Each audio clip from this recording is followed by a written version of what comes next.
Okay, what you need to know about service agreements. Yep, I understand this is a big one. So the first thing is prior, keyword prior, to providing real estate services, you must enter into a written service agreement with the person to whom you are providing service. Now, real estate services are defined in RESA, and there's a link below to see what all the services are. But it's essentially, if you're advising on price for home evaluations, if you're setting somebody properties, through an auto email, if you are advising on the process of buying and selling real estate, all of those fall under real estate services. Okay? And those all require written agreements. Now, you can find written agreements. Maria has provided a whole bunch, and there's lots on Keystone. We're modifying ours a little bit to kind of brand them and just take out some of the clauses and enter in some new ones, just to modify things a little bit more to your favor. Now, it's not a requirement that you use our forms. You can use a Maria form. They aren't statutory. You can use Maria's. You can use ours. You can handwrite your own. But just as long as you use one, you're in good shape.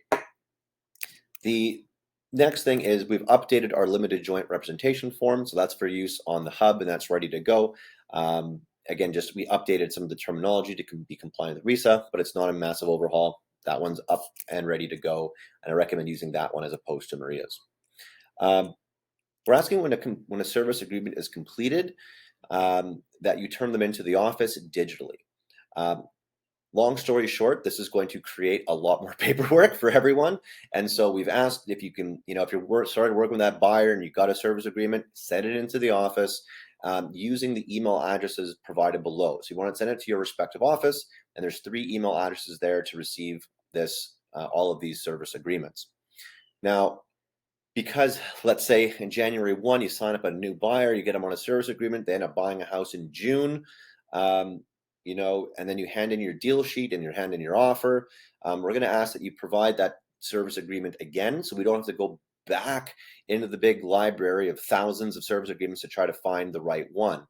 Again, if we have to, we will, but we're really going to try to not do that. So we're going to ask you to provide that again. Again, you should already have a digital copy on hand, so just print it out or email it in with the rest of your docs when you do your deal. And that will save staff a lot of time searching through, again, hundreds if not thousands of service agreements. For buyers, just to let you know a few different things. If you are showing your own listing or you're answering questions about your listing, you do not need a service agreement. Okay, you're still working for your seller at that point, and you're servicing the seller by answering questions to buyers, etc. As soon as the role changes a bit and you start advising a buyer on price or directing them to get a pre-approval or how the whole process works, now you're starting to work with a buyer and you're providing real estate services to that buyer, and a service agreement will be required. You do not need service agreements for open house visitors, and you do need one to set up an auto email search, just to clarify that. If you're promising moving services, discounts, anything like that, you do need to make sure that is included in your service agreement under the other line. All right. For sellers, yes, you still do need a service agreement when you have a listing contract. That's what they're telling us. And in essence, the service agreement will have to outline, again, all the additional services that you're going to provide. The listing contract really talks about the obligations of the seller primarily, and this is going to be just a list of the services that you, the agent, are going to provide. So this is a good time to put in your staging services, your cleaners, your lawyers, whatever else it is in there. Make sure that is in the seller's agreement or the seller service agreement. Pardon me. We did create a specific quick CMA service agreement.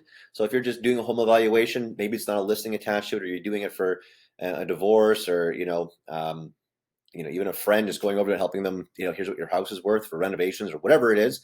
We just made a really quick and easy one here. I'm going to tell you the value of your home. Sign here, and this is not exclusive, and everybody can go on with their lives. But just a really quick and easy form, so you don't have to put checkbox, 100 different check boxes. Okay.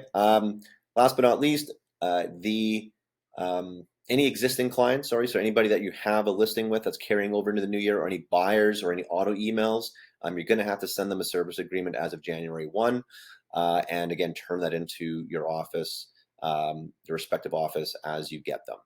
So I know this is, again, anytime a realtor doesn't like things, trust me, the brokerage doesn't like it 10 times more, right?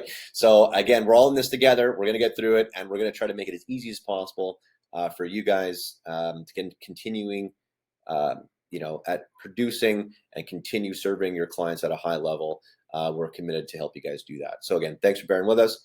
And if there's any suggestions with the forms, if you see, and if you're out there in the workplace and you're noticing, hey, this would be nice if this was changed, let us know, because hey, forms we can alter. They're not statutory. Okay. So give us some feedback. Appreciate it.